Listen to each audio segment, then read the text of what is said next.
Binabati ko po kayo at lahat ng inyong tagapakinig ng isang magandang araw. Lubos na nagpapasalamat na rin po ako sa inyo kung sakasakaling mapipili po ninyo ang aking kwento na basahin sa inyong programa. Isa po kasi ako sa inyong mga fans at talaga namang araw-araw ay sinusubaybayan ko ang Barangay Love Stories sa Barangay LS. Ako po si Rhea, 30 years old at taga Pasay City. Isa po akong work from home virtual assistant at isa rin pong single mom. Ang anak ko po ay si Chichi ay 12 years old na at ako po ay nabuntis sa pagkadalaga ng aking boyfriend. At sa tingin ko nga po ay dahil sa aking masamang karanasan sa naging tatay ng anak ko, kaya naman tuloy ako ay nawala na ng gana na makipagrelasyon sa mga lalaki na kasing edad ko. High school classmate ko po ang tatay ni Chichi at matapos lang po ng isang taon na pakikipagrelasyon sa kanya ay nabuntis niya kaagad ako.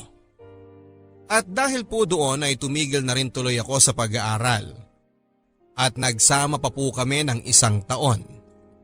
Pero bago ako manganak ay nalaman ko na may babae pala ito at nabuntis din niya. At dahil nga po doon ay tuluyan na kaming nagkahiwalay.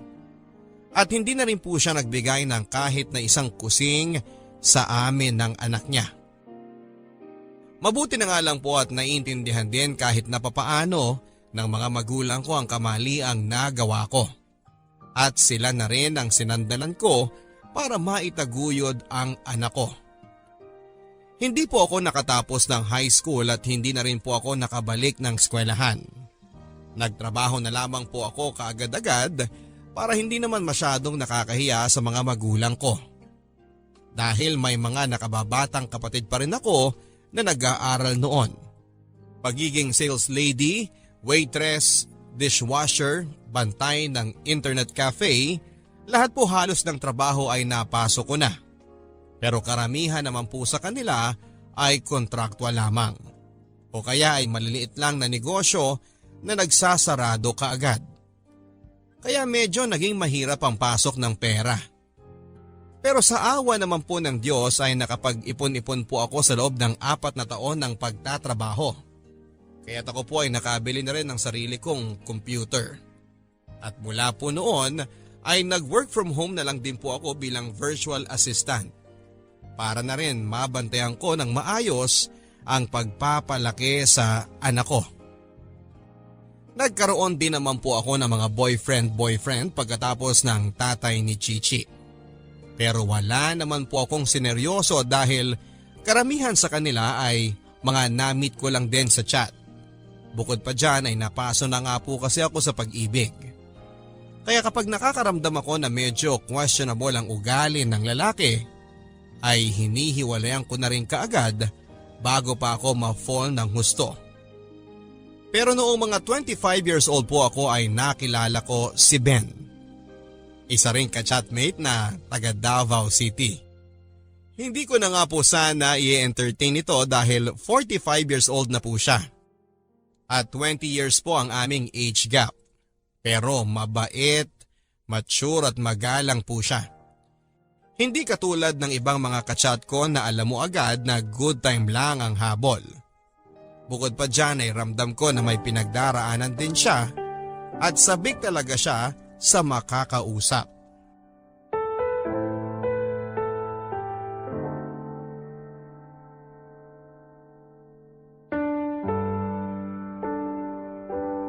Hi, Ben! Busy ka? Di naman. Buti hindi ka pa nakukulitan sa akin. Hindi, okay lang. Wala rin naman akong ginagawa ngayon eh. Nagpapalipas oras lang din naman ako bago ko sundin sa school si Chichi. Kumusta na yung bank agent? Nakausap mo na ba? Oo. Bukas magmi-meet kami. Rhea, maraming salamat ha. Saan naman? Doon sa referral mo. Alam mo, kung hindi dahil sa'yo, hindi ako magkakaroon ng lakas ng loob na magsimula ulit na magnegosyo. Okay lang yan. Subok lang na subok. Nakakatawa nga eh. Ako yung 45 years old na, pero ikaw pa yung mas may alam sa mga negosyo at bagay-bagay na ganyan kesa sa akin. Maaga lang kasi ako nag-mature. 18 pa lang kasi ako nabuntis na ako eh. Kaya kailangan talagang dumiskate, kundi nga kami ng anak ko. Ako, maaga rin naman ako nagkaanak. Pero parang ang immature ko pa rin. Oo nga pala, Rhea. May ipagtatapat ako sa'yo. Ano yun? Rhea, yung sinabi ko sa'yo na iwalay kami ng asawa ko, hindi totoo yun. Ha? So, ibig sabihin nagsasama pa rin kayo ng asawa mo? Oo. Pero kung susumahin, mas matagal pa ata yung magkaiwalay kami. Kasi 10 taon na rin siya sa Abu Dhabi. At nagkakasama lang kami 1 buwan sa 1 taon.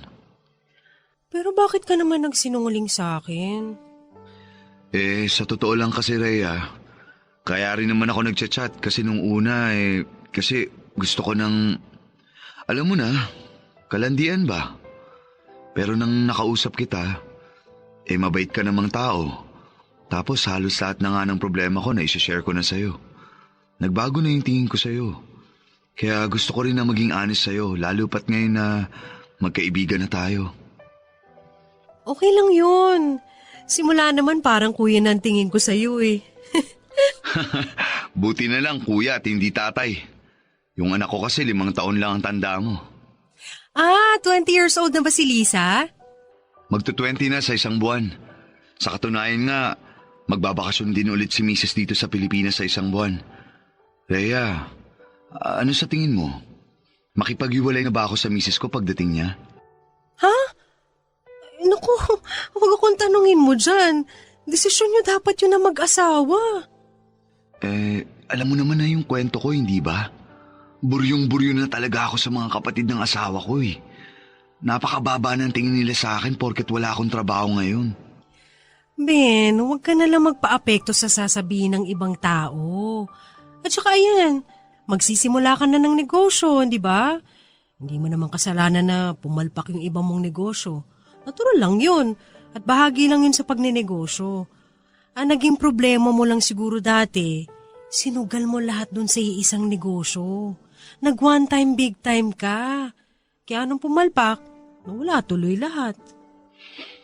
Oo nga eh. Sana this time maging successful na tong negosyo ko. Basta kapit lang at dasal sa Panginoon. May awa din ng Diyos.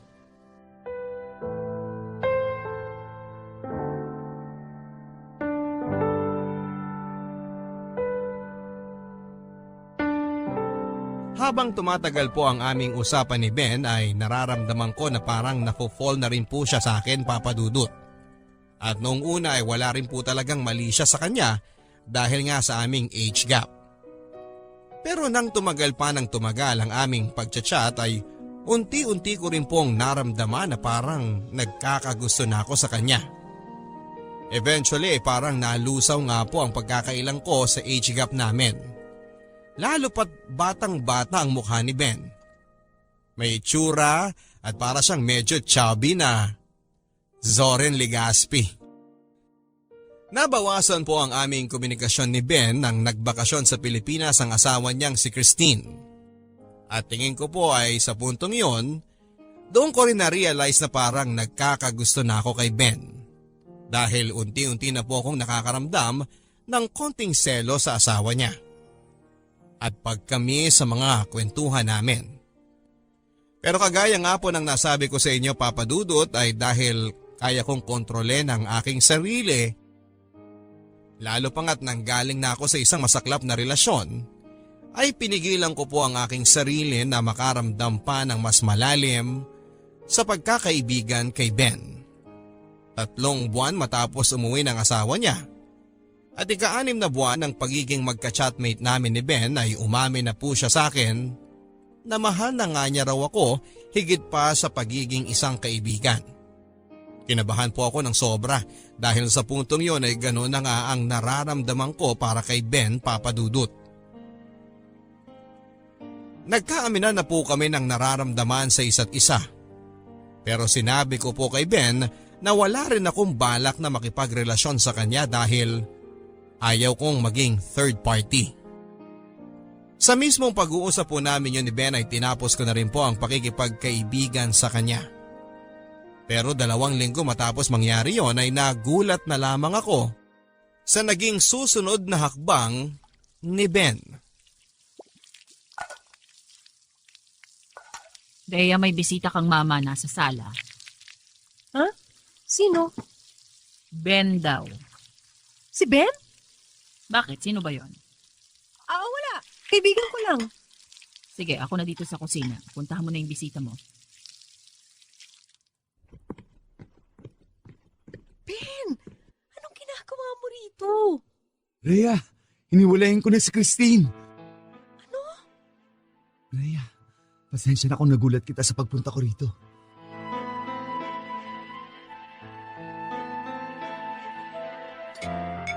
Magmerienda muna kayo. Salamat, Ma. Ma, si Ben pala, kaibigan ko. Saan kayo nagkakilala? Ka-opisina ko siya dati. Kaopisina? Saan? Manager ko siya dati sa fast food. Taga Davao siya, nagbabakasyon lang dito. Ah, ganun ba? Mabuti naman at nabisita mo ang anak ko. Ang layo pa pala ng pinanggalingan mo. Opo, naging matalik na magkaibigan po kami ni Rhea. Ah, talaga? Parang wala naman siyang nababanggit dito. Kung sa bagay, hindi naman yan mahilig magkwento ng mga nangyayari sa kanya dito sa bahay eh. Ma, sige na. Magkukwentuhan muna kami ni Ben. O siya, sige. Maiwan ko muna kayo. Rhea, lumipat na ako dito sa Maynila. Ha? Kailan pa? Kararating ko lang kahapon. Tumuloy muna ako dyan sa isang inn na malapit dito sa inyo. Pero bakit ka nga nandito sa Maynila? Anong balak mo? Rhea, hindi ba obvious? Dinala ko na ang lahat ng gamit ko. Iniwan ko na ang pamilya ko para sa'yo. Shh! Hinaan mong boses mo. Ben, bakit mo ginawa yun? Rhea, mahal kita. At akala ko ba, mahal mo rin ako? Ben, masyadong mabilis yung mga pangyayari. At saka kahit na anong gawin natin, kasal pa rin kayo, may mga anak ka. Magpapaanal ako. Tapos yung mga anak ko matatanda na rin naman. Ben, ewan, hindi ko alam kung paano to. Bigyan mo muna ako ng oras na mag-isip, okay? Pasensya ka na, Rhea. Hindi kasi ito ang in-expect ko na magiging reaksyon mo. Sige, aalis na lang ako. Teka, Ben! Sige, ganito. Bukas pupuntahan kita dun sa inn, okay? Bigyan mo muna ako ng oras na makahinga at mag-isip ngayon.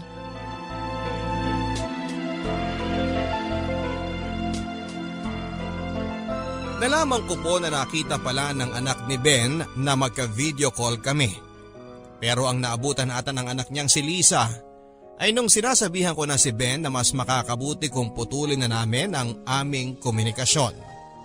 Pero sinumbong pa rin ni Lisa si Ben sa nanay niya. And eventually ay nalaman na nga ng buong pamilya ni Ben at kinuyog siya ng mga ito. At dito na nga siya ora-oradang nag-decide na magpa-Maynila para lumayo na sa kanila at piliin niya ako.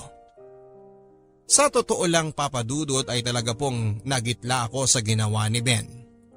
Oo nga't napamahal na rin siya sa akin sa mga video calls at chat namin, pero nang nakita ko na siya ng aktwal at harapan ay parang doon sa akin nag-sink in ang realidad ng mga bagay-bagay.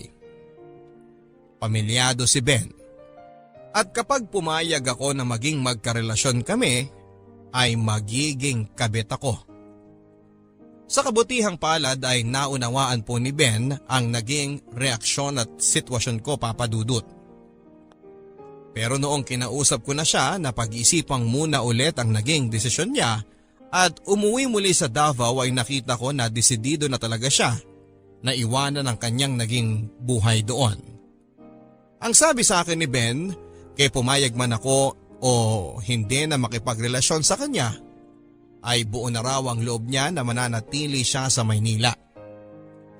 Ang sabi ko naman ay pagbibigyan ko siya, pero sa kondisyon na magsisimula muli kami bilang magkaibigan. Nang nag-alsa balutan po si Ben sa Davao ay tanging ang mga damit at naipong pera lang niya ang daladala niya. At dahil wala rin naman siyang ibang kakilala o kamag-anak sa Maynila ay ako na rin po ang tumulong sa kanya para makapag-settle down. Sinamahan ko siya na maghanap ng kwartong mauupahan. Tinulungan ko na rin siya na makahanap ng trabaho na hindi po naging madali dahil may edad na si Ben. At matagal-tagal nang hindi nakakapagtrabaho. Sa awa ng Diyos ay may nakuha naman po kaming trabaho niya bilang isang ahente ng bahay. Naging maayos naman po ang mga sumunod na buwan sa estado ni Ben sa Maynila. Pero kadalasan ay naroong tinatawagan at tinetext pa rin siya ng mga anak, asawa at mga kamag-anak ng asawa niya para lang murahin at laitin. Eventually nga po ay hindi na rin nakatiis si Ben at nagpalit na rin ng numero para makaiwas na sa mga panghahara sa kanya ng pamilya at mga kamag-anak ng asawa niya. Sinarado na rin po niya lahat ng mga social media accounts niya at pinutol na ang koneksyon sa lahat ng mga kakilala niya sa Davao. At mula po noon ay parang ako na lamang ang nag-iisang natira sa buhay niya. Mga 5 buwan matapos na lumipat si Ben sa Maynila ay formal ko na po siyang sinagot, Papa Dudut. Hindi ko na rin po kasi napigilan ang sarili ko nang minsang bumisita ako sa kwartong inuupahan niya. At may nangyari na nga po sa amin. Itinago ko na rin po muna sa pamilya ko ang tungkol sa amin ni Ben. Lalo pat alam ko na hindi maganda ang tingin ni Mama sa kanya.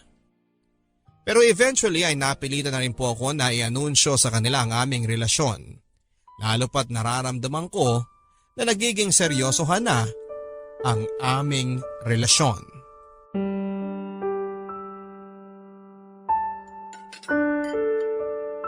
Ma, Pa, may gusto po sana akong sabihin sa inyo. Ano yon? Kami na po ni Ben. Okay. Kailan pa ba naging kayo? Isang taon na po. Ano? Seryosohan na ba yan? Opo. Ano bang trabaho mo, Ben? Ahente po ako ng bahay. Kumusta naman yun? Awa ng Diyos medyo okay naman po. Huwag ka nang nangungupo. Parang halos magkakaedad lang naman tayo. Ben, pasensya ka na. Alam mo naman siguro na may anak na itong si Rhea, hindi ba? Oo. Handa ka na bang maging tatay? Yun ay kung wala ka pang anak. Actually, meron na akong anak. 2. 2? Nasaan sila? Nasa Davao, sa puder ng asawa ko. Ilang taon na yung mga anak mo? Yung bunso, 18. Yung panganay, 21 years old. 21 anyos? 5 taon lang ang tanda ni Rhea sa panganay mo? Gaano na kayo katagal na hiwalay ng asawa mo? Mga 1.5 taon na. 1.5 taon pa lang. Tapos mag-iisang taon na kayo ni Rhea? Oo. Si Rhea ba ang dahilan ng paghihiwalay ninyo? Hindi! Ano bang klase mga tanong yan? Aba, syempre! Nagkamali na kami dun sa tatay ni Chichi. Hindi na pwedeng maulit-ulit ang pagkakamali mong yon. Lalo pat 20 anyos ang tanda sa'yo ng lalaki na to. Pero wala na sa lugar yung mga tanong nyo, May. Wala sa lugar? Mukhang yung relasyon ninyo ang wala sa lugar dahil ginawa ka niyang kabit. Hindi ako kabit! Rhea, Ma, tama na yan. Bakit? Napawalang bisa na ba yung kasal nila? Hindi pa. Pero bala ko nang ipaana lang kasal namin ng dati kong asawa. Ang punto ko, habang hindi pa kayo legal na naghihiwalay ng asawa mo, mananatiling kabit mo itong anak ko.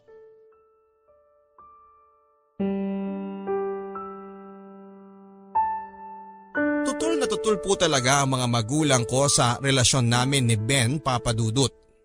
Pinipilit po nila akong hiwalayan siya, lalo na po si Mama. Hindi daw ba ako naaasiwa na parang mag-ama na kaming tignan ni Ben? Hindi daw ba ako nakukonsensya dahil nawasak ang isang pamilya dahil sa akin? At nang umabot na nga po sa puntong hindi ko na kaya ang pagtrato at mga salitang binibitawan ng mga magulang ko sa amin ni Ben, lalo na ni Mama, ay nagpasya na po ako na umalis na kami ng anak ko sa bahay at nakipag-live-in na kay Ben. At sa puntong yon ay wala na po talagang nagawa ang mga magulang ko, Papa Dudut. At alam na rin siguro nila na hindi nila ako mapipigilan. Kaya't pinabayaan na lamang nila ako. Halos itakwil na nga po nila ako dahil sa ginawa ko. At dahil maliit lang po ang dating kwarto na inuupahan ni Ben at dala ko na rin si Chichi, ay lumipat po kami sa isang apartment. Sa panahong yun ay medyo malakas po ang kita ni Ben sa pag-aahente. Kaya malakas na rin po ang naging loob namin na bumukod at mag-live-in. Si Chichi naman po ay parang naimpluwensyahan na rin po ng mga magulang ko at ayaw din kay Ben, Papa Dudut. Dahil din marami na siyang mga naging kaibigan sa dati naming bahay, ay naging labag sa loob niya ang paglipat namin. Pero hindi ko naman din po siya maaaring iwanan kina Mama at Papa dahil anak ko siya. Maayos naman po ang naging paglipat namin ni Ben sa bagong apartment. Ngunit ang hindi lamang po namin ine-expect ay kung gaano katsismosa ang aming mga kapitbahay. At ang masama nga po noon ay ang unang nakatuklas dito ay ang anak kong si Chichi.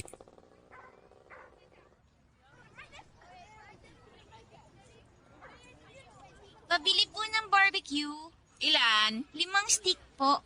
Sige, balutin ko lang Uy, Mare, nakita mo ba yung bagong lipat dyan? Ang gwapo ng lalaki, ano? Kahit may edad na. Maganda din naman yung asawa Oh, asawa ba yun?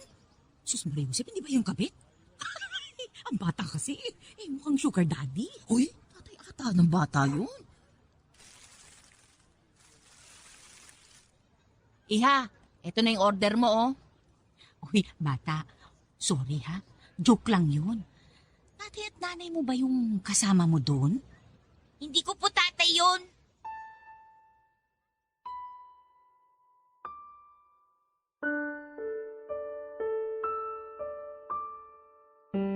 Ilagay mo na yan sa plato at magmimerienda na tayo. Oh, bakit ka umiiyak? Tinawag po kasi kayo ng kapitbahay natin na kabit. Ano? Sino yun? Tapos ang sabi pa nila, sugar daddy niyo raw po si Tito Ben. Ano po ba ibig sabihin nun? Sino yung mga yan? Doon po sa barbecuehan.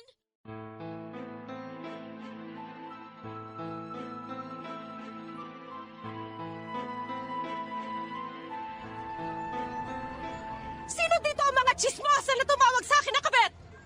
Ano? Bakit hindi kayo makatingin? Bakit hindi kayo makasagot? Ay, sila pong dalawa. Narinig ko po kanina. Huwag kang nang bibintang. Pambihira, walang bintangan. Eh, bakit? Totoo naman eh. Narinig ko kayo eh. Sabi mo pa nga, sugar daddy niya yung gwapo na mama. Ang kapal ng mukha mo! Aray! Aray ka! Ano ba sa mukha mo na tawagan ako na kung ano-ano? Wala kang alam tungkol sa buhay ko!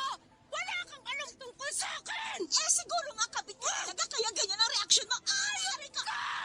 Pangit ka na! Pangit pa ugali mo! Ay, naku, pangit ka! Ay, ka! Alam mo malang mukha ng bakbak! Mukhang katawan ko lang ang alam mong ipahanap mo! Bitiwan niyo ako! Yung kachismosa ka! Puputulan kita ng tila!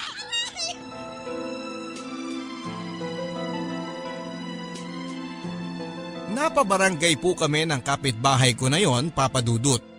At sa tanang buhay ko ay noon lang din ako ng away sa kalsada at napahiya ng ganon.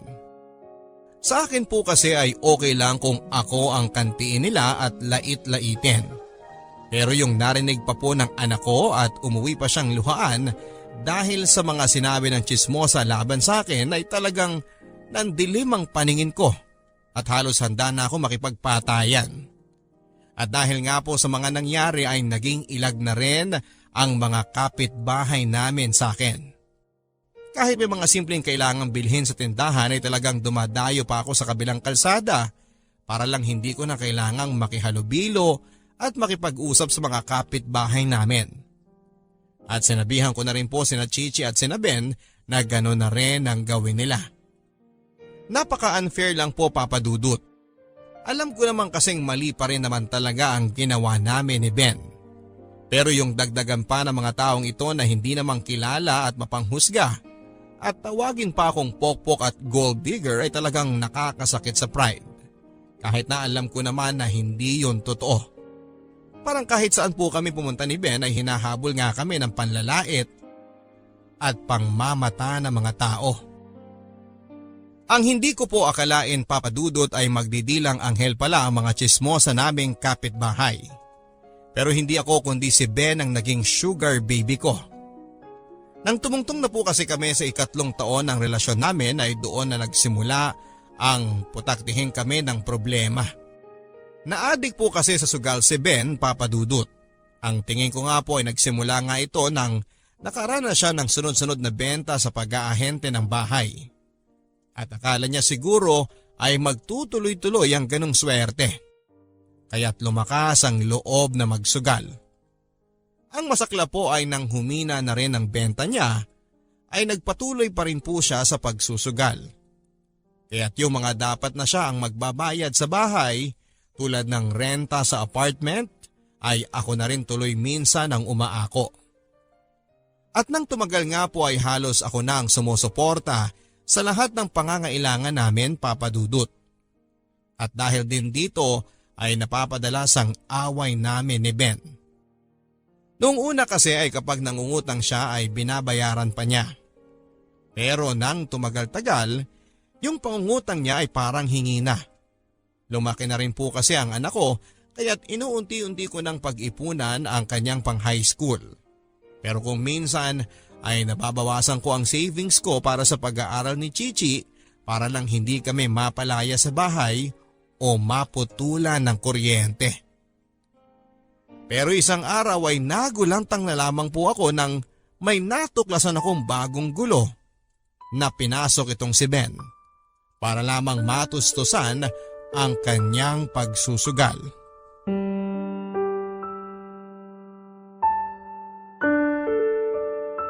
Love, Ano yun? mangungutang sana ako eh.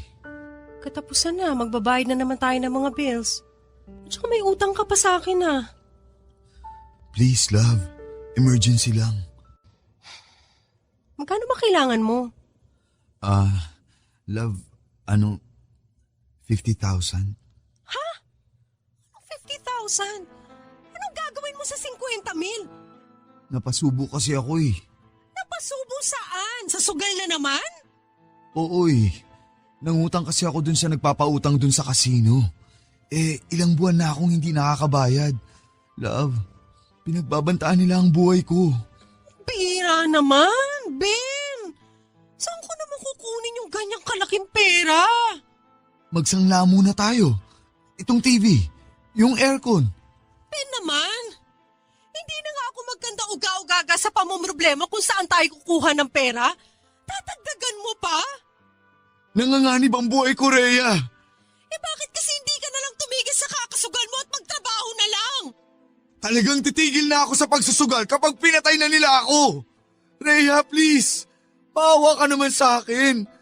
Ayoko pang mamatay. Pampihira naman, Ben. Hindi naman tong buhay na pinangarap ko. Sabi mo, magpapaanak ka na sa asawa mo.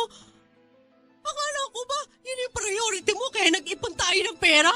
Ngayon, nasaan na yung pangakong yun? Wala na rin?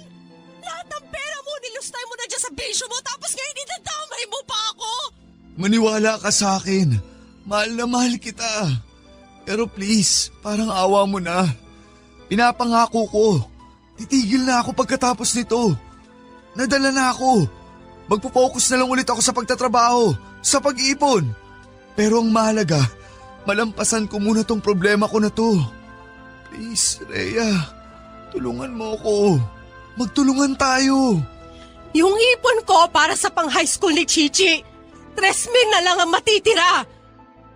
Mababawi natin yun. Pangako ko. Pagsisikapan ko para maibalik ang lahat ng inutang ko sa'yo. Bibigyan natin ng magandang kinabukasan si Chichi. Ben, tutulungan kita sa pagkakataong to ha. Pero sa susunod na ulitin mo pa to, hihiwalayan na talaga kita. Puro problema na lang dinadala mo sa buhay naming mag-ina. Patawarin mo ako, Rhea. Promise, titigil na ako. Kailangan ko lang na mabayaran sila. Please, patawarin mo ako. Magbabago na ako.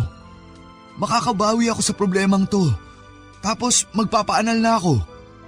Tutuparin ko ang mga pangako ko sa'yo, love. Mahal na mahal kita. Maniwala ka.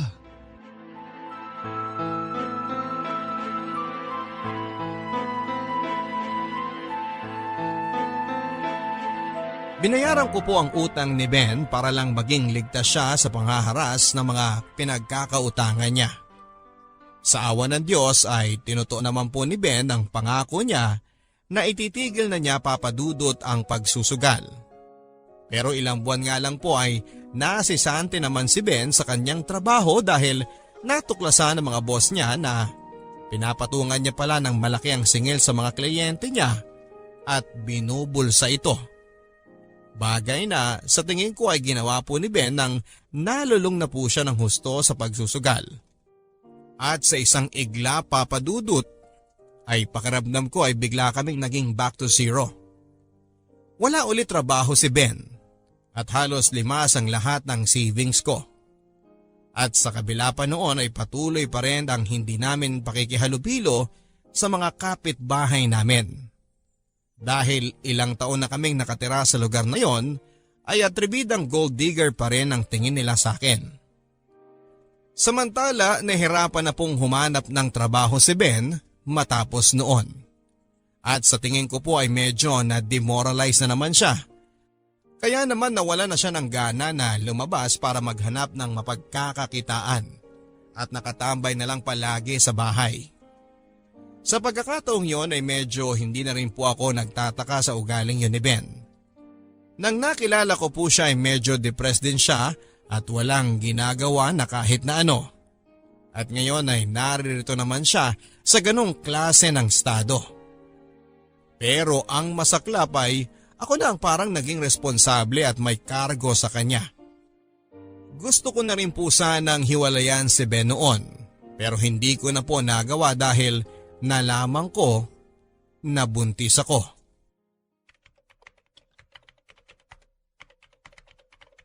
Yes, sir. I already arranged your flight to San Francisco. Okay, I'll type the letter today. Ano to? Yes, sir. Sorry, I was just surprised by something. Okay, I will send it to you ASAP. Thank you, sir. Goodbye. Grabe, ano pa to? Ayaw tumigil. Ben! Ben! Bakit? Ano to? Ginamit mo ba tong computer ko? Hindi. Ano to? Tatatlo lang naman tayo dito sa bahay. Alam kong hindi ako nagpunta sa kahit na anong porn site. Yung anak ko, alangan naman pumunta yun sa porn site. Minsan lang naman ako pumunta dyan eh. Ayan o. Hindi ko mapatigil. Ungol ng ungol. I-restart mo na lang. Hindi na kita sisitahin dyan sa panonood mo ng porn, pero utang na loob naman. Huwag dito sa computer ko. Ginagamit to ni Chichi. Pasensya na. Hindi na mauulit. Bored lang dito sa bahay. Ano pa to? Bakit ayaw na magbukas? Start lang ng restart. Pambira naman oh. Nasira na ata ito kung kailan may deadline ako. Nagda-download ka ba ng kahit ano dito? Ewan. Hindi ko na alam kung ano nang mga na-download ko. Ben naman. Itong computer na nga lang na itong inaasahan natin sa pagkukunan ng ikabubuhay natin, sinira mo pa? Hindi ko naman sinasadya eh. Pag nabobore lang naman ako kaya ako yan ginagamit eh. Eh bakit kasi hindi ka na lang maghanap ng trabaho? Tumatambay ka na nga lang dito sa bahay na ninira ka pa ng gamit. Grabe ka naman magsalita. Langya, habang tumatagal parang nagiging si Christine ka na rin eh. At habang tumatagal matagal, naiintindihan ko na rin kung bakit kanya iniwan. Hoy! Hindi ako iniwan. Ako ang nang iwan. Yan ang akala mo. Pero sigurado ako, kasal nga kayo, pero matagal na siyang walang amor sa'yo. Hayop ka! Ano? Sige! Sampalin mo ako! Bahala ka dyan!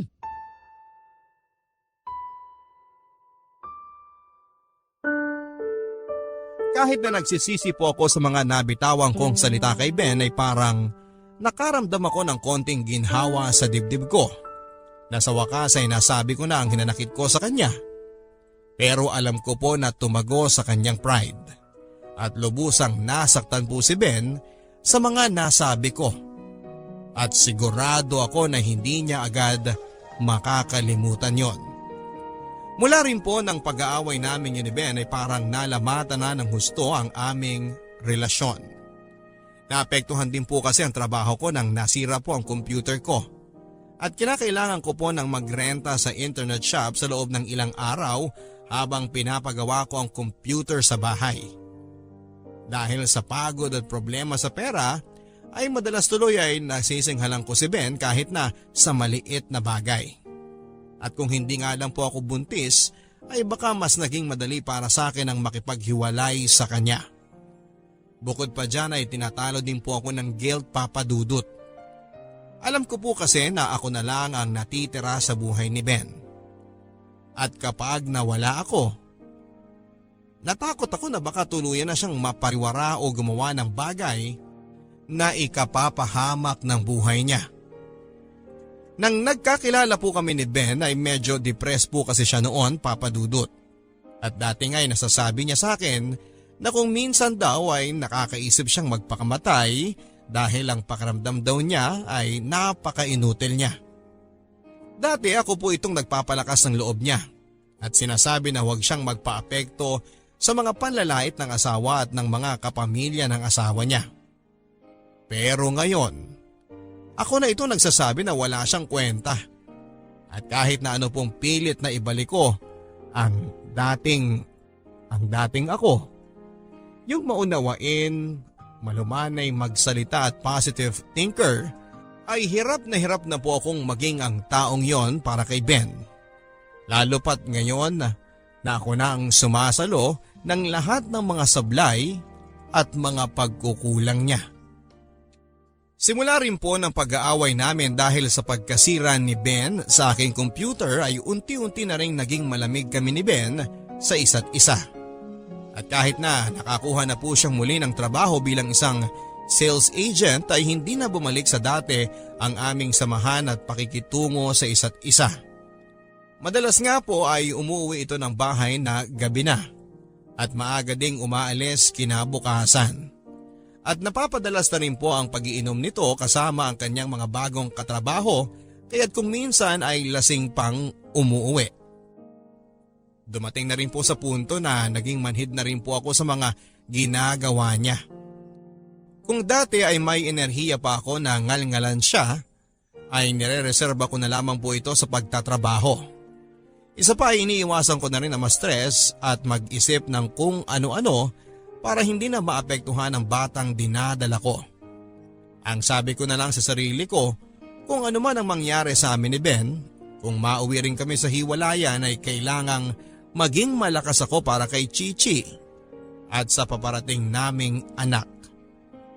Pero isang araw po ay hindi ko po akalain na mumultuhin kaming muli ng nakaraan ni Ben. Nang minsang sinamahan po ako ni Ben para magpa-check up sa aming baby, ay pinaglaruan po kami ng tadhana. Hello, Ben. Pumunta ka na rito bago pa lumamig tong order mo. Sige, bilisan mo. Hi, miss. Hi.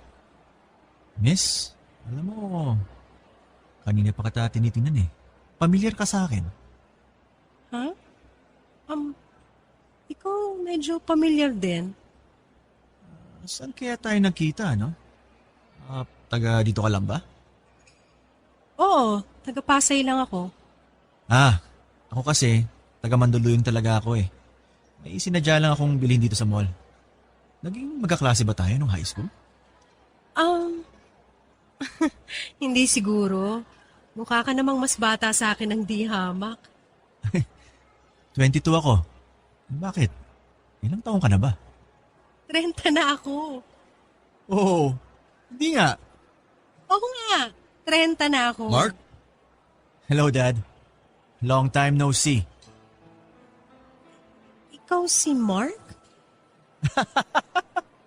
Akalain mo nga naman hindi mo ako nakilala. Samantalang inagawan mo kami ng kapatid ko, ng ama! Mark! Tama na. Wag dito. Ben, tara na. Wow!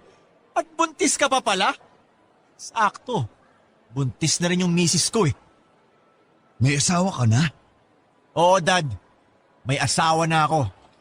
At ikaw, Miss Kabit, ano mo bang magiging lola ka na? Mark, please. Wag mo namang ipahiya ang sarili mo dito. Ha? Ako? Ako pa ang mapapahiya? Dad, kung meron dapat mapahiya, dapat kayo nitong makating kabit mo na to.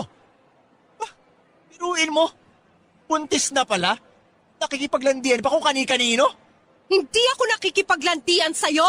Ikaw ang pumunta dito at kumausap sa akin. Ha? Ako nga lumapit dito. Pero, bumigay ka naman agad. Kung hindi nga lang dumating doon si Daddy baka naiuwi na rin kita. Ang bastos ng buhanga mo! Walang kwenta ka talagang ama! Tama na! Tama na, Mark! Hindi! Hayop ka, Daddy! Wala kang kwenta, ama! Wala kang kwenta, tao! Mabulo kayo ng kabit mo at ng bastardong anak niyo!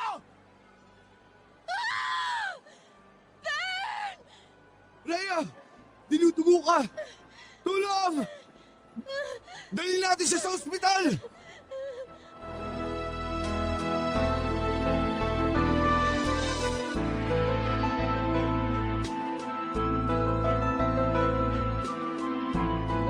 Nakunan po ako, Papa Dudut.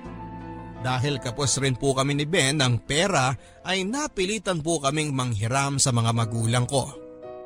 Wala na po halos akong mukhang maiharap sa kanila nang binisita nila ako sa ospital. Kitang-kita ko po sa mga mata nila ang panlilibak nila kay Ben. At hindi na rin po nila kailangan pang sabihin sa akin ang mga salitang kita mo na. Dahil basang-basa ko na rin po yon sa mga mukha nila. Mula po kasi nang umalis ako sa bahay namin ay hindi na ulit ako nagpakita pa sa mga magulang ko. At matapos nga po ng 5 taon na niha-niho, na wala silang narinig sa akin ay lulunukin ko lang din pala ang pride ko. Hihingi sa kanila ng pera at sa ganong estado pa nila ako makikita na halos walang-wala talaga. Doon nga lang din po nila nalaman na buntis na rin pala ako. Matapos po ng pangyayaring yon ay nagbalik loob na po ako sa mga magulang ko. Pero mas lalo lang pong nabadshot si Ben sa kanila. At talagang gusto na nga po nilang makipaghiwalay ako dito. Aaminin ko na sa puntong yon, Papa Dudut, ay gusto ko na nga po talagang makipaghiwalay kay Ben. Lalo pat nawala na rin naman ang anak namin. Pero tinatalo po ako ng guilt at awa sa kanya. At kasama na rin po dyan yung paniniwala na baka parusa ito ng Diyos sa akin dahil sa kasalanan naming ginawa. Ilang araw ay nagkaroon po kami ng out of town reunion ng mga kamag-anak ko sa Laguna. At nang inalok ko nga pong sumama si Ben ay tumanggi ito dahil alam daw po niyang pagchichismisan lang kami ng mga kamag-anak ko. Hindi ko na rin po siya pinilit, Papa Dudut. At sa totoo lang ay medyo natuwa nga po ako dahil at least sa loob ng ilang araw ay wala akong poproblemahin sa buhay at makakapag-relax lang. Pero sa gitna ng aming reunion ay tinawagan po ako ng aking boss at may pinapasend na mahalagang file na nakasave sa aking computer. Kaya naman ora-orada din po akong bumaba ng Maynila para ma-send ito sa kanya. At doon ko na nga po natuklasan na habang nagsasakripisyo po ako sa relasyon namin ni Ben dahil naaawa ko sa kanya, siya naman pala ay may milagro na ginagawa. Kanino mga gamit to? Oh, Bakit may pambabaeng sapatos dito?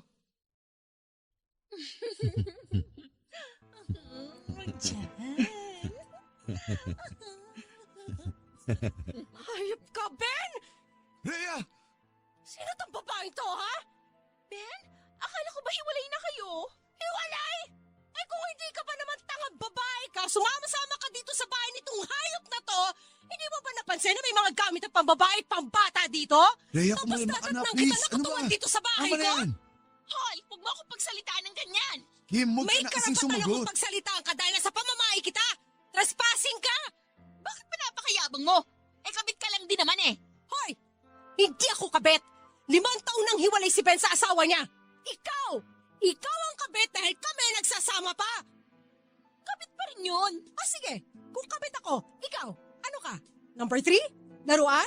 Parausan? Hayop kang babae ka! Masayop ka! Huwag ba ako masampal-sampal? Hindi lang yun ang aabutin mo! Ha? Hayop kang babae ka? Ano ba? Tama na, Rhea! Ano ba? Tumigil na kayo! Halika rito! Ano ba? Sabi lang tama na eh!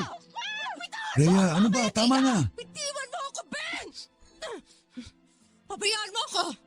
Kung hindi tatara ko tong ballpen sa leg nitong kabit mo! Rhea, huminahon ka!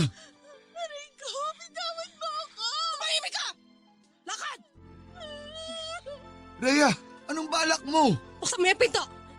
Anong balak mo? Buksan mo yung pinto, sabi! Aray! Ben! Buksan mo yung pinto kung di tatara ko yung ballpen na to sa mata nito kabit mo! Rhea, maawa ka.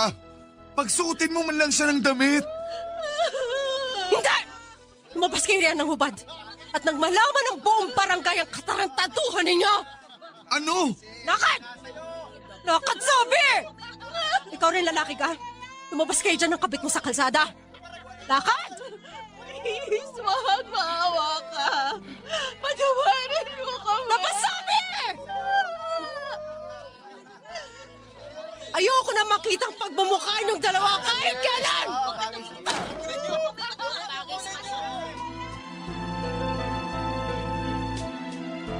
Hindi ko po alam kung anong klaseng spirito ang sumanib sa akin sa mga oras na yon.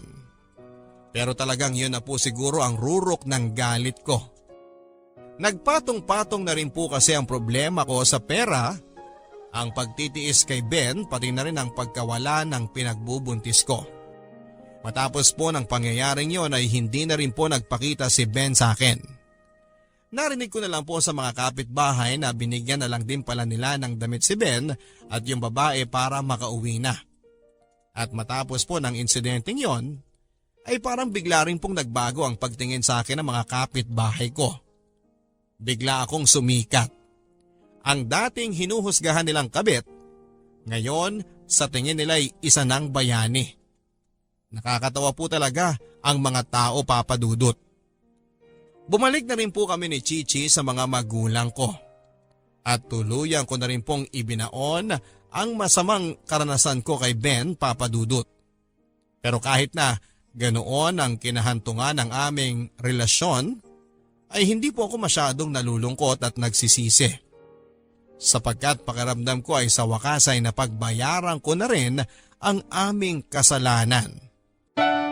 At dito nagsisend ang mga customers niya ng private messages tungkol sa details na pagpapadalhan kapag may nagustuhan ng mga ito sa mga ibinebenta niya. May mga meetups din siyang arrangement at meron din naman yung pinapadala niya sa courier ang item na bayad na. Mahirap din kasi papadudot ang COD dahil maraming nagpa-prank minsan na wala pala doon sa bahay nila sa address na ibinigay. Nakaranas na rin si Myla na magoyo. Maraming nakilala si Myla na naging kaibigan niya na rin dahil sa pagbebenta sa online. Masaya ako at kahit papaano ay may pinagkakaabalahan ng girlfriend ko. At tiyak akong hindi batugan ng magiging asawa ko kapag magkasama na kami sa isang bubong. Patingin ang page mo. Ayan o. Ganda. Siyempre, ako yata gumawa ng logo niyan. Yabang ah. Pero in fairness, magandang ginawa mong logo. Gusto ko siya. Babe, gusto ko yung live online selling. Yung nasa camera ka tapos pinapakita mo yung mga paninda mo? Oo, maganda naman ako, di ba? Aba, syempre naman. Kaya nga kita nagustuhan eh. Dahil sobrang ganda, matalino, at maalaga. Walang mabait at mapagkakatiwalaan. Lahat ng magandang katangian meron ka. Ikaw talaga. O yan, may nag-comment na sa sandals na paninda mo. HM daw. Bakit kasi hindi mo nilalagay yung price? Uso talaga yung PM is the key. Replyan ko ng PM is the key. Uy, dapat nilalagyan talaga ng price yan. Ikaw talaga? Para alam ng tumitingin sa page mo kung mura o mahal ang binibenta mo.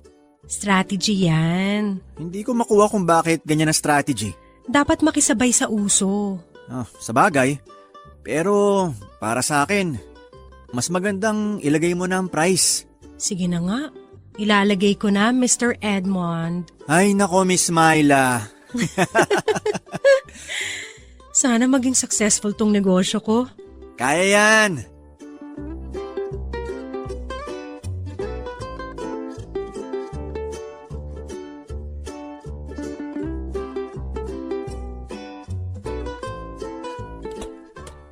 Wow! Dami mong pinapak ah. Oo nga eh, maraming bumili. Ito bayad na to, ipapaship ko. Pero itong isang to, meet up ko na lang kasi nasa Metro Manila lang naman. Gusto mo ba akong isama? Wag na, kaya ko na to. May dala pala akong ulam. Niluto ni Mama. Ibigay ko daw sa'yo. I-microwave mo na lang mamaya para mainit pagkain nyo. Si tita talaga nag-abala pa. Siyempre! Love ka kaya nun? Sandali lang babe, sasagutin ko lang tong tawag. Sige lang babe. Hello? Yes, Sir Lawrence. Ngayon mo ba i-deliver ang item, miss? Opo sir, pinapako na po yung item ninyo. Gusto ko yan. Ipak mong mabuti ha. Siguraduhin mong maayos yan pagdating sa akin. Oo naman po, pero maingat po ako. Yan ang gusto ko, maingat. Sige sir, I'll see you around 4 p.m. po. Excited na ako dyan sa item ko. Nice to hear that, sir. Sana masatisfy kayo sa product ko. Sana. Sige, sir. Salamat ulit. Bye po! Okay, bye. Talaga bang ayaw mo akong isama? Lalaki yung kamitap mo eh. Alam mo na. Kaya kong sarili ko, huwag ka mag-alala. Para naman akong bata. Nagwo-worry lang ako para sa'yo. Salamat, babe. Pero okay lang ako. Sige, ikaw bahala. Basta kung kailangan mo tulong ko ha, game ako. Noted. Hindi PM is the key?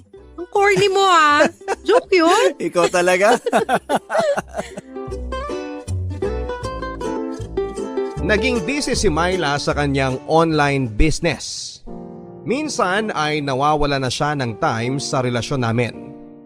Iniintindi ko na lamang siya papadudot dahil wala naman siyang ibang trabaho kundi ang pagbebenta ng kung ano-ano sa online sa kanyang page. Katuwang niya ang kanyang pamangkin na college student na si Minchu sa pagmamanage ng negosyo at sa page niya. Lumaki ang online selling ni Myla papadudot at dumami rin ang mga customers niya. Patok ang kanyang pagla-live video selling. Siyempre hindi rin maiiwasan na merong mga walang magawa sa buhay na mga bastos na tao. Sinasabihan ko si Myla na i-report niya ang mga bastos para naman magtanda at hindi na umulit sa pambabastos. Dumating ang araw na parang may kakaiba kay Myla. Hindi ko lang ma-figure out pero meron talaga. Minsan gabi na rin niyang nahahatid ang ibang orders. Wala akong magawa dahil nagtatrabaho din ako sa call center ng gabi at hindi rin makakasama ang pamangkin niya dahil nag-aaral ito. Pinapanalangin ko na lamang na maging mabuti at walang mangyayaring masama sa kanya tuwing meron siyang imimit na customer. Matyaga si Myla papadudot.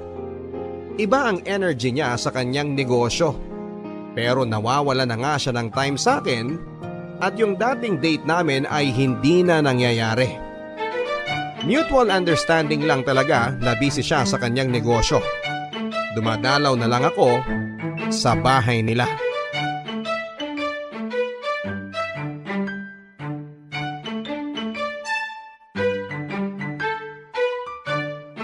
Menchu, Asan ang tita Myla mo? Merong ka-meet up, kuya. Pero gabi na. Saan daw? Di ko alam, wala kasi siyang sinabi kung saan. Tawagan mo na lang kaya, kuya. Sige.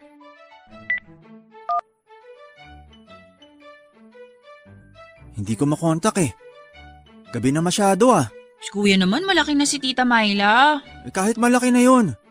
Baby ko pa rin yun at delikado, no? Babae siya eh. Ano naman ngayon kung babae? Pareho lang naman ang babae at lalaki ah. Parang iniinsulto mo naman ang babae na hindi namin kayang protektahan ng sarili namin. Hindi sa ganon. Nagwo-worry lang talaga ako. Sandali. Naiihi ako. Ka nakatingin sa akin. Mukha ba akong toilet? Andun yung CRO, alam mo naman eh. Mihi ka. Alam ko. Tinitinang kita kasi naalala ko yung panahon na nasa college pa kami ng tita mo. Katulad mo siya eh. Masipag mag-aral. Aba syempre, para makahanap din ako ng boyfriend na katulad mo. Char! Umihi ka na dun.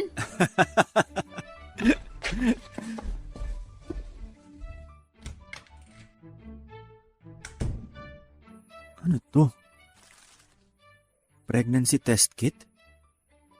Sinong buntis? Positive ba nakasabi? Buntis si Myla? Hindi kaya si Menchu?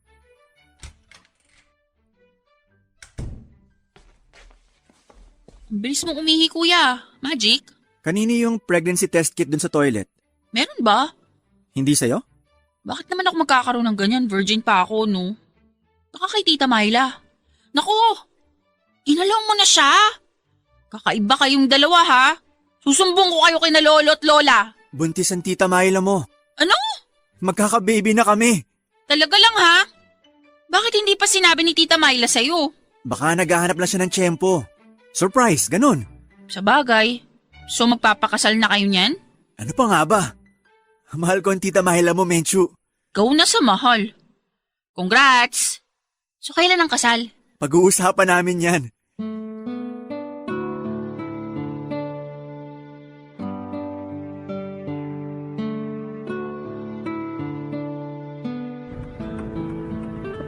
Babe, tumataba ka.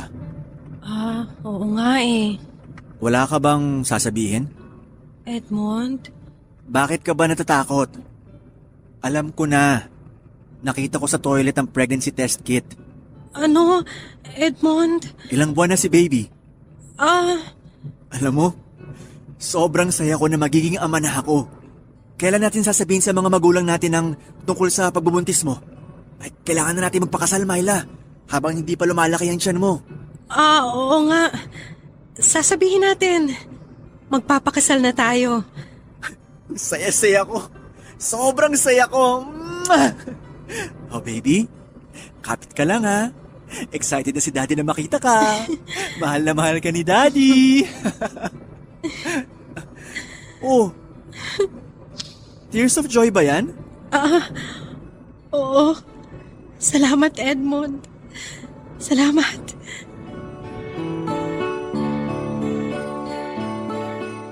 Yung confirmed na magkaka-baby na kami ng kaisa-isang babaeng mahal ko, Papa Dudut, ay sobrang saya. Lalo na noong pumayag siyang magpakasal na nga kami.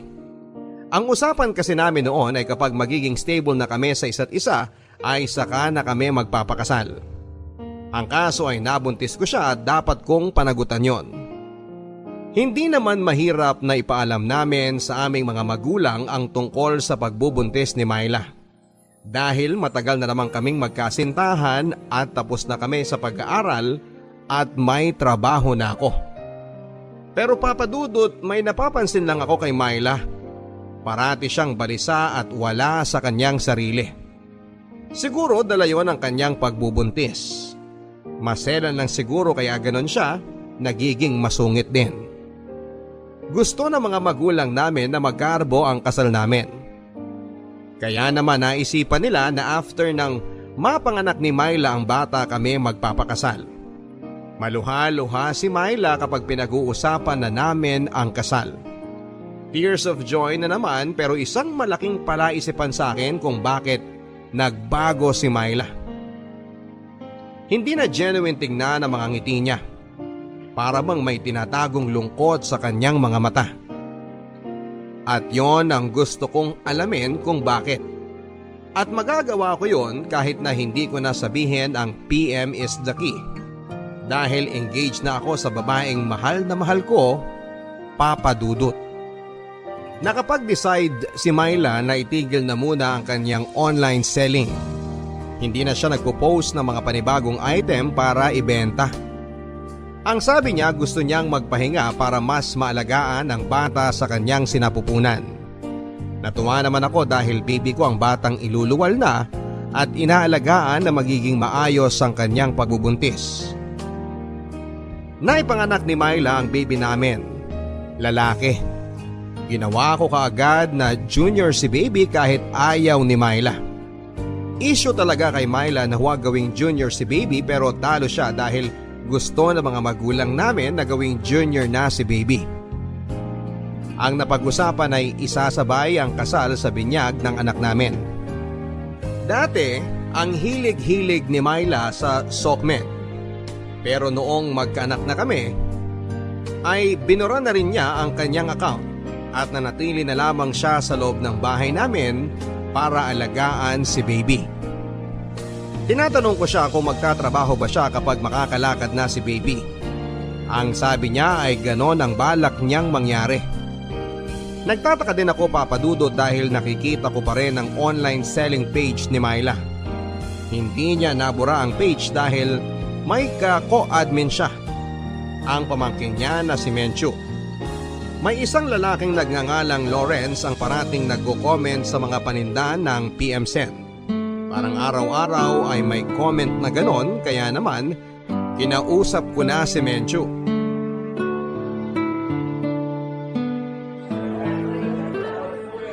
Salamat at sumama ka sa pag-grocery ko ngayon, Menchu. May magagawa ba ako? Joke lang, kuya. Siyempre naman. Basta may pakain at milk tea, solve na ako. Magiging pearl na yung mukha mo. Grabe naman yan. Hindi ba sa akin talaga nagmana si junior ko? Sa totoo lang ha, hindi nyo kamuka. Mana kay Tita Myla lahat. Pagiging lalaki lang naman ni baby sa'yo eh. Hindi ah. Tinatanong nyo ako tapos ayaw nyo tanggapin yung sagot ko. Oo naman, parang nakuha ni baby yung tenga mo. Tenga lang? Ilang milk tea ba per body part, ha? Ay, nako, Menchu. Teka, hindi ba co-admin ka ng online store ng Tita Myla mo? Oo, pero hindi ko na pinapansin. Si tita kasi talaga humahawak nun eh. Patingin nga ng page. Bakit? May titinan lang ako kung paano ba ginagawa yung online selling na yan. Akin na yung cellphone mo. Dali. Gusto ko makita kung anong nakalagay na command kapag admin ka ng isang online selling page. Sige. Eto oh. Pwede mong iswitch ang account ko sa account ng page. Sige. Ganito pala? Umorder ka pa? Galante mo ngayon, kuya. Siyempre naman. Kuya, okay ka lang? Oo. Lalim ng iniisip mo ah. Gusto mo bang buhayin ang online selling ni Tita Myla? Basta game ako, milk tea lang. Pag-iisipan ko. Sige.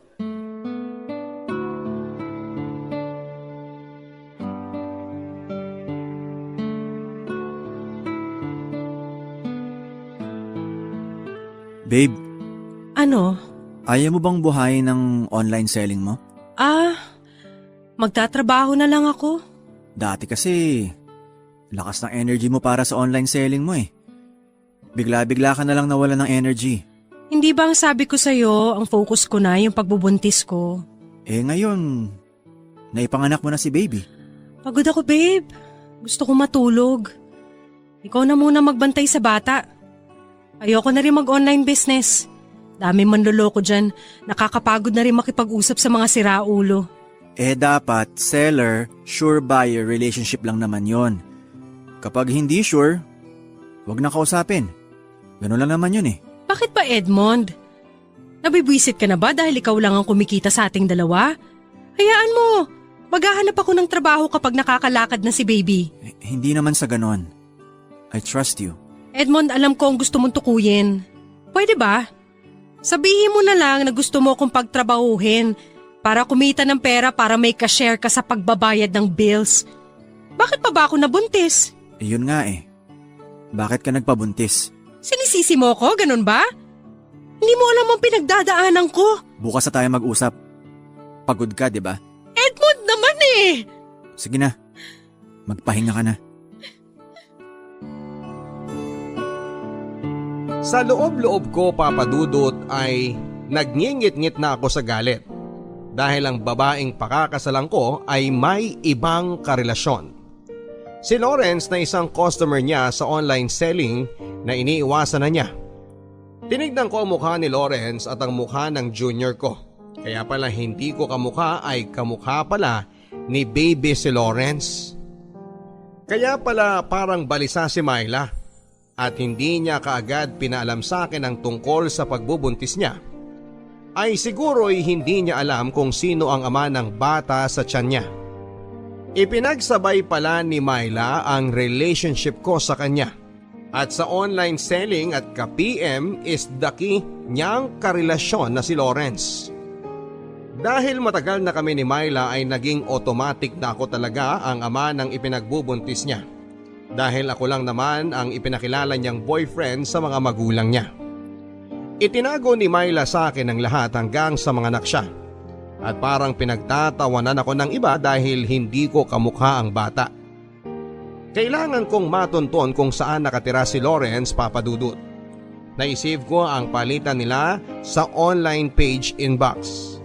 Ang gusto ko ay magkaroon pa ako ng matibay na ebidensya ng pagtataksil ni Myla para hindi ko na ituloy ang pagpapakasal ko sa kanya.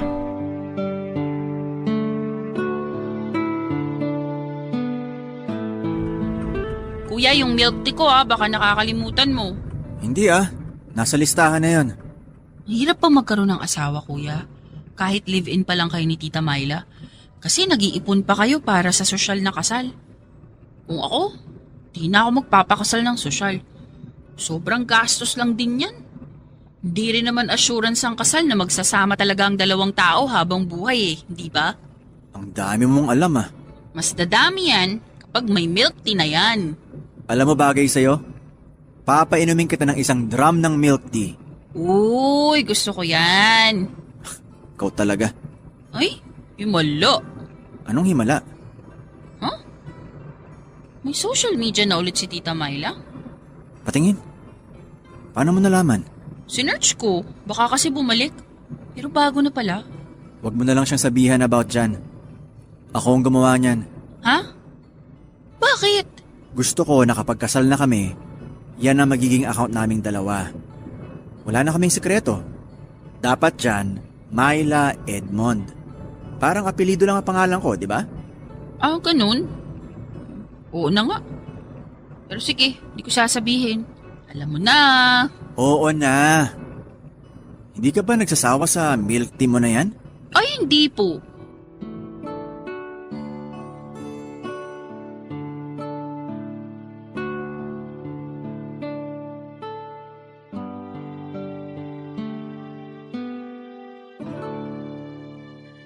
Saan na naman ang lakad mo? Para sa kasal natin. 1 buwan na lang pala. Oo nga Ang gastos. Pasensya na. Okay lang. Ano ka ba? Ang importante makasal ako sa babaeng mahal ko. At hindi ako kayang pagtaksilan. Hindi ba? Oo naman. Bakit sumagi yan sa isip mo? Hindi ko alam. Everybody has a secret pero malaki ang tiwala ko sa'yo. May anak na nga tayo, di ba? Oo, Edmond. May problema ba? Oh, sige na. Mauna na ako para makauwi rin ako ng maaga. Sige. Mag-ingat ka. Ako pa. Sila mag-ingat sa akin.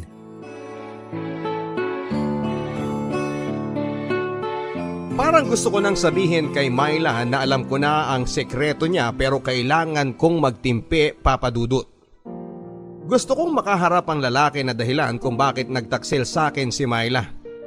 Bakit kailangan pang humantong sa ganito ang lahat?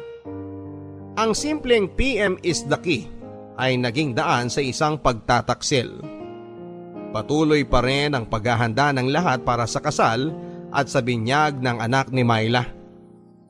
Masakit sa dibdib ko tuwing nakikita ko ang bata, ang bunga ng kanilang pagtataksil. Nalaman ko kung saan nakatira si Lawrence, Papa Dudut.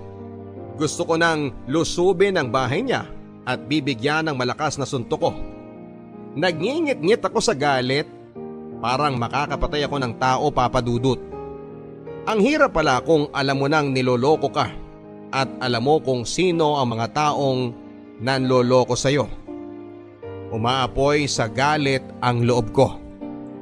Ito na yung pagkakataon kong kumprontahin si Lawrence. Sinira nila ang masayang buhay ko. Sinira nila ang plano ko sa buhay, Papa Dudut. Paano na ang mga magulang namin na excited na sa kasal namin ni Myla? Paano na si baby na ayaw ko nang ibigay ang pangalan ko dahil hindi ko naman siya anak? Paano na ang gastos ko para sa binyag at sa kasal na isa palang malaking scam? Abala na ang lahat dahil malapit na ang kasal at binyag, Papa Dudut. Hindi ko pa masabi na ayaw kong ibigay ang pangalan ko. Nagdadalawang isip pa rin ako kung itutuloy ko ang pagpapakasal kay Myla o hindi. Hindi po biro na patatawarin ko na lamang siya sa ginawa niyang panloloko sa akin. Dahil sa loob ng maraming taon na nakikipagrelasyon ako sa kanya, ay hindi ako gumawa ng bagay na ikakasakit ng puso niya. At naging tapat ako sa kanya, Papa Dudut. Nakipag-message ako kay Lawrence gamit ang dami na SOCMED account ni Myla. Tumawag siya. Ang sabi ko bilang si Myla na huwag tumawag dahil kasama ko parati ang boyfriend ko at ayaw kong malaman na makikipagkita ako sa kanya. Nangyari ang tagpong ito isang linggo na lamang bago ang itinakdang kasalan namin ni Myla, Papa Dudut. Walang kaalam-alam si Lawrence sa akin at ako lang ang nakakakilala sa kanya. Lumapit ako at nagpakilala akong boyfriend ni Myla.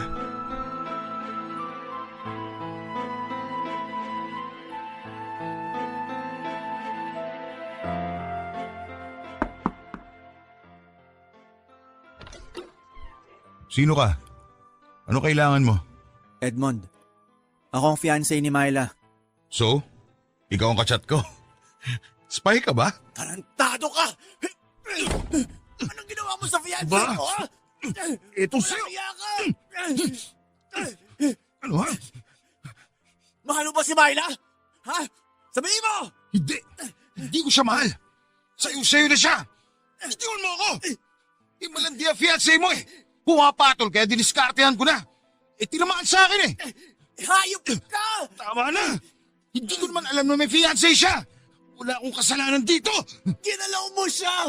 Siyempre! Nasa isang kwarto kaming dalawa! Ano pa ba gagawin namin, di ba? Hindi ko siya pinilit! Kusa siya sumama! Kaya bitiwan mo ako! Sa'yo na yung bahay mo! Bakit nagko-comment? At nagme-message ka pa rin sa kanya, ha? Siyempre babae siya! Tawag lang siya ng laman para sa akin! Ito lang ang habol ko sa kanya! Sa'yo na ang puso ng Myla na yan! Kaya bitiwan mo ako!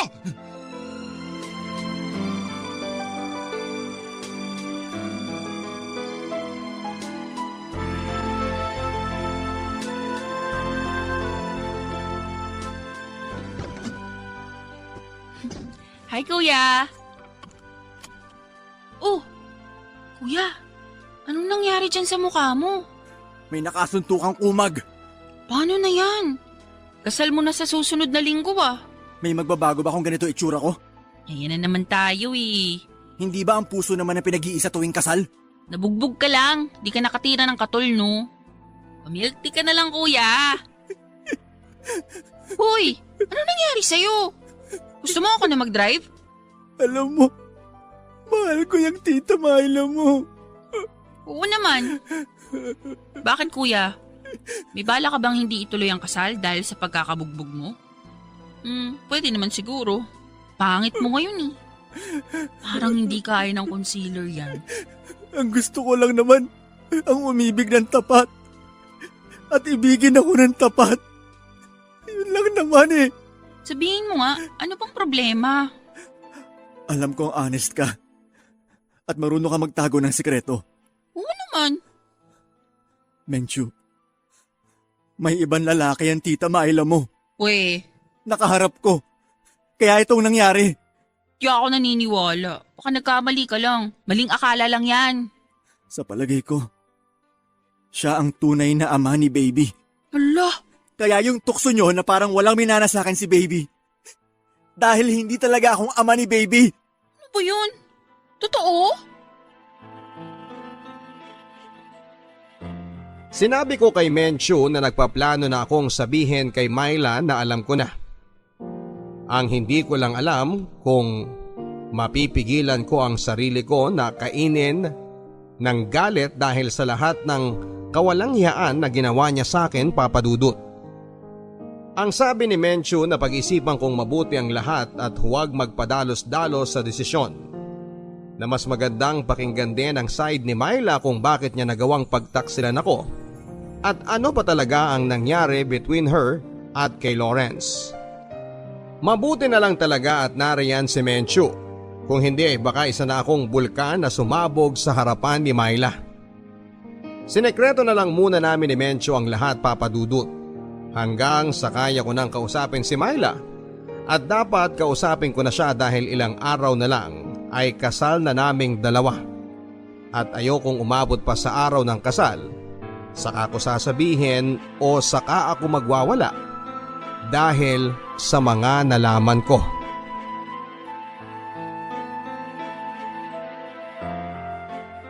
Gabi na, napadalaw ka pa. May mga tinapos lang ako kaya medyo ginabi. Si Junior mo tulog na. Kanina pa.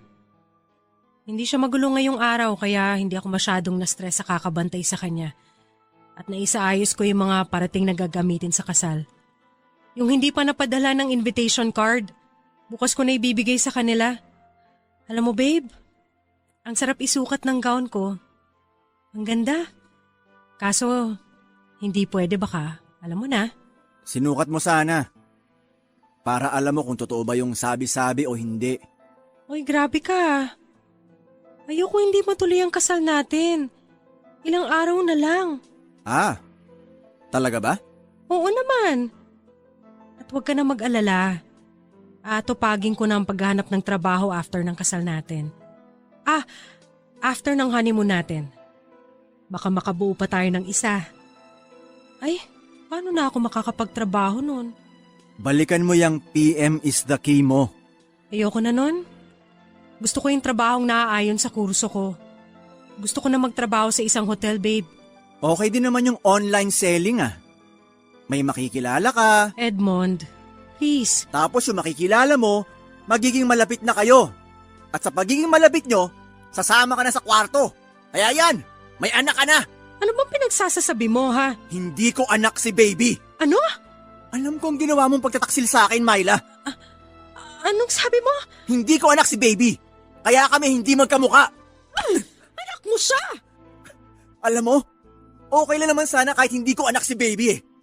Kahit may gumalaw na sa'yo na iba. Hindi naman sukatan kung sinong nauna o ano eh. Ang masakit, hindi ka naging tapat sa akin. At ikaw pa may ganang manampal? Alam ko ang tungkol sa inyo ni Lawrence. At huwag mong ipagkakaila yun, Myla. Paano mo nalaman? Kailangan pa ba malaman mo? Sabihin mo, pinuntang ka ba ng lalaking yun? Siya ba nagsabi sa'yo? Walang iya siya. Buo na ang desisyon ko, Myla. Hindi ako magpapakasal sa'yo. At hindi ko ibibigay ang pangalan ko dyan sa anak ninyo. Edmond naman. Edmond, magpapaliwanag ako. Ano bang ipapaliwanag mo, ha? Parang ang dali-dali naman loko para sa'yo, Myla. Ginawa mo akong gago. Ginago mo ako! Edmond. Hindi mo deserve ang pagmamahal ko. Huwag mo ako iwan. Tama. Oh, please. Bitawan mo ako. Mag-usap muna tayo. Edmond. Baka sa lalaki mo. Edmond. Bitaw. Please. Edmond.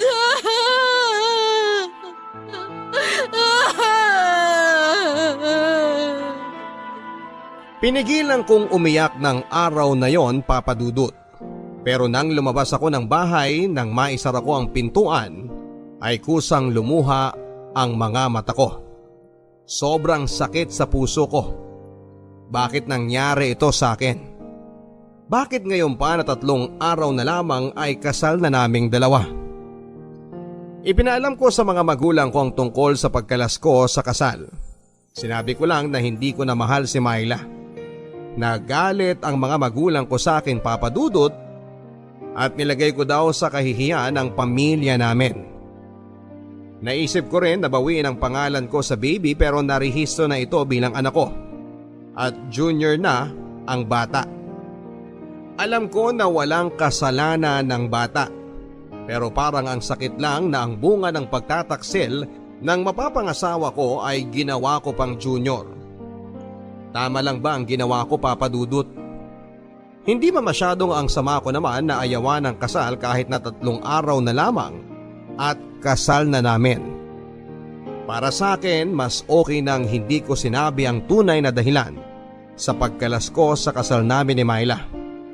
Kahit paano'y gusto ko pa rin na malinis ang tingin sa kanya ng ibang tao.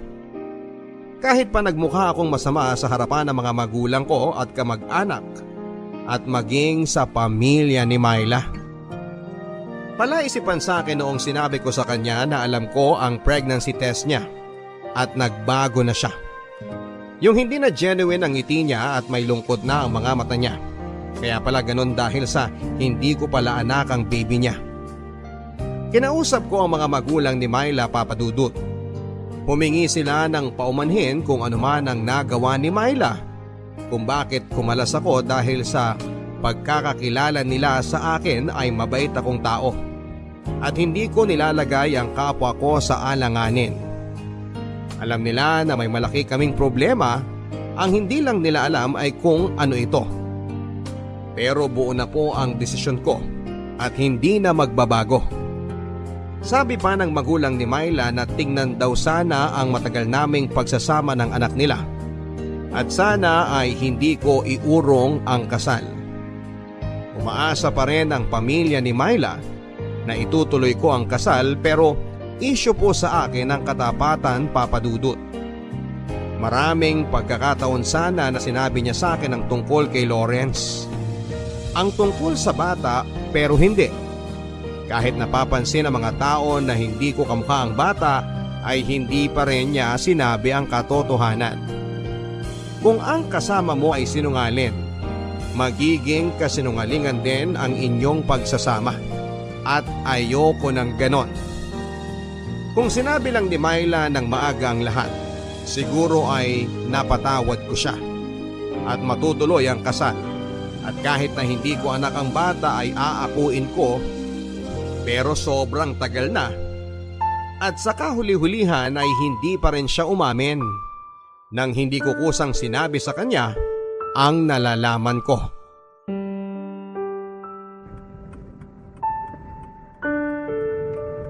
Kuya, parang naaasiwa na akong kasama ka. Di mo naman ako kadugo eh. Wala na kayo pati ni tita. Bukas na sana yung kasal niyo eh. Talaga bang hindi na matutuloy? Ayaw mo na talaga? Ayoko na. Wala na. Kuya, baba mo na ako dito. Hindi. Ihahatid kita sa bahay nyo. Kailangan kahit mali o may nagawang kasalanan ng tita ko, sa kanya pa rin ako dapat kakampi. Alam mo, takot akong magkajowa kasi maraming hindi matitinong lalaki. Sabi ko nga sa sarili ko kung magkakajowa ako yung katulad mo kasi mabait ka. Deserve mo yung maging masaya, kuya. Deserve din ng tita ko na maging masaya. Sana naman bigyan mo pa siya ng pagkakataon. Pag-isipan mo.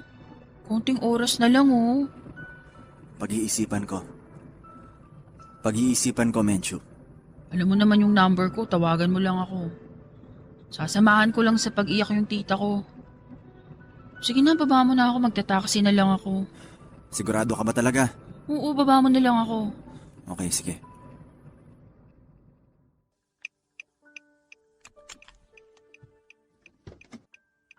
Hintayin ko yung tawag mo, kuya, ha? Sige. Salamat.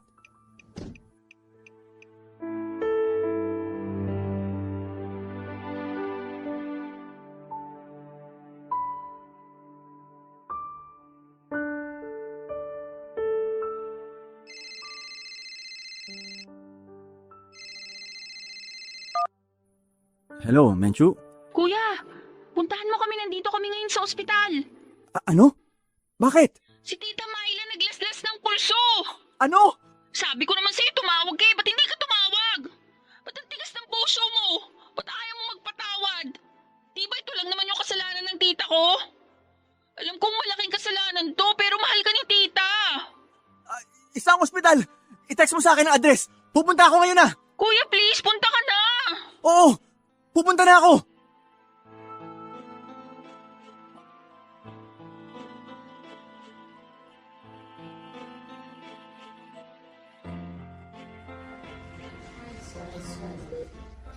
Myla, Edmond? Edmond? nandito na ako. Edmond, sorry. I'm really sorry. Bakit mo naman ginawa to? Munti ka nang mapuruhan sa ginawa mo eh. Nagsisisi ako sa kasalanan ko. Ako ang sumira ng lahat. Myla, sa totoo lang, gusto ko na talagang tigilan ang ugnayan natin at kalimutan ka. Alam ko naman eh. Kasuklam-suklam yung ginawa ko. Huwag ka nang umiyak. Myla, kahit ganun pa man, naging mabuti ka sa akin. Kasama ka sa mga pangarap ko kahit nung college pa tayo.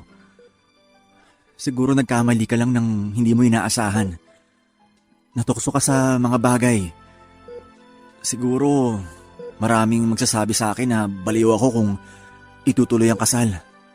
Di ba? Bakit kita pakakasalan eh? Iba ang nakabuntis sa'yo. Pero naisip ko na magsimula tayo. Anak ko si Junior. Kahit ano pa man ang mangyari. Kalimutan na natin ang nakaraan. Magsimula tayo ulit. Edmond? Talaga?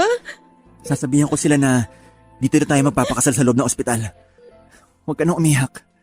Matutuloy ang kasal natin. Edmond? Edmond?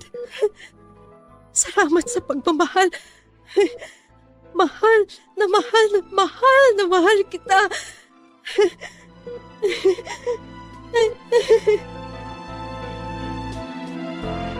Ako, si Myla at si Menchu lang ang nakakaalam tungkol kay Lawrence at sa baby. Ang dali lang lumambot ng puso ko, Papa Dudut. Tama rin naman kasi ang sabi sa akin ni Menchu at ng mga tao sa paligid na dapat ko ring isaalang-alang ang mga taon na nagsama kami. Tatawagan ko na talaga sana si Menchu noon para kausapin si Myla. Naunahan lang ako ng paglaslas ni Myla.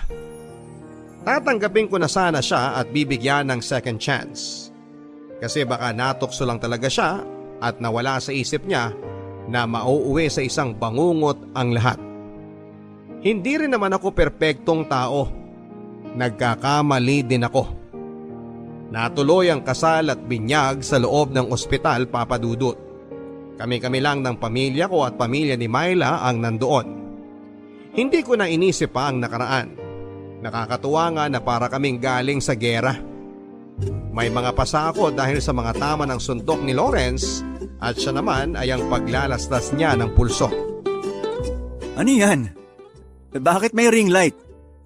Magva-vlogger ka na ba? Hindi Mag-online selling na ulit ako pero kasama ka na. Ikaw nang sasagot sa mga messages. Bawal na ang meet up. Shipping na lang. Pwede. So gagawa ka na ulit ng panibagong page sa online business mo? Oo. Babe, sorry doon Kalimutan mo na yon. Salamat sa pangunawa. Okay na yon. Move forward na tayo. Okay? Salamat talaga. Teka, gagawa ko ng video para sa business natin. Sumali ka. Babe, hindi ako magaling din sa video-video na yan. Ano ka ba? Kaya mo yan, promise. Sige. Paano ba yan? Ganito lang. Oy, Menchu, halika nga dito. Kayong dalawa na lang ng tita mo ang mag-video. Ako na lang kukuha. Pero kayo mag-i-edit Huwag niyo na ako isali sa video, okay? Kuya, kaya nyo yan. Artistahin kaya itsura mo. Para nga kayong si Mark Heras eh. Bolera nito? Ilang milk tea ba gusto mo? Mga 4. Alam mo, ang takaw mo talaga sa milk tea. Ganyan talaga yan. Parang pinaglihi sa milk tea.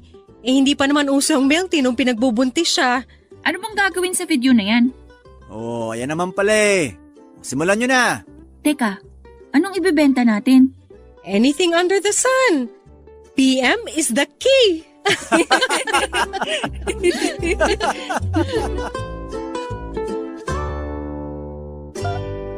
Wala na kaming balita kay Lawrence Papadudut. Hindi ko na rin inisip na hindi ko anak ang junior namin. Masaya ako sa pamilya ko sa ngayon kahit na minsan itong muntik nang masira at hindi matuloy na magiging asawa ko si Myla. Sana kahit papaano ay may nakuhang aral ang ating mga kapuso sa ibinahagi kong kwento. Naging successful ang online selling namin ni Myla, Papadudut. Si Mencho naman ay tapos na rin sa kolehiyo. Hindi muna siya nagtatrabaho at ang online selling muna ang inatupag niya dahil malaki po ang kinikita namin. Marami po kaming naging customers, ang iba po ay nagiging reseller na rin namin sa probinsya. Minsan ang isang negosyo ay bumagsak kasama ang moral ng tao at minsan naman ay umaangat. Dapat alam natin kung paano paggalawin ang isang business, mapa-online man ito o hindi, at kapag may pinapatakbo kang negosyo, huwag mong sakyan ang ibang business na ikakasira ng business mo at ng buhay mo.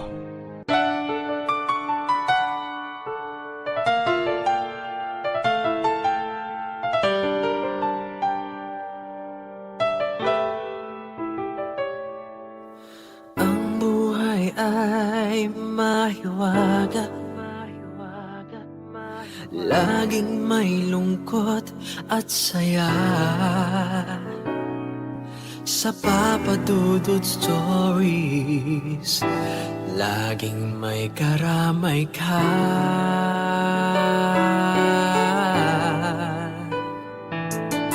Mga problemang kaibigan, dito ay pakikinggan ka. Sa Papadudut Stories, kami ay iyong kasama. Dito sa Papadudut Stories, ikaw ay hindi nag-iisa.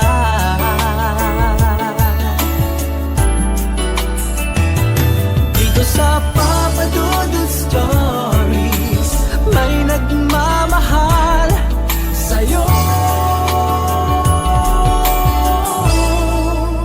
Papadudut Stories,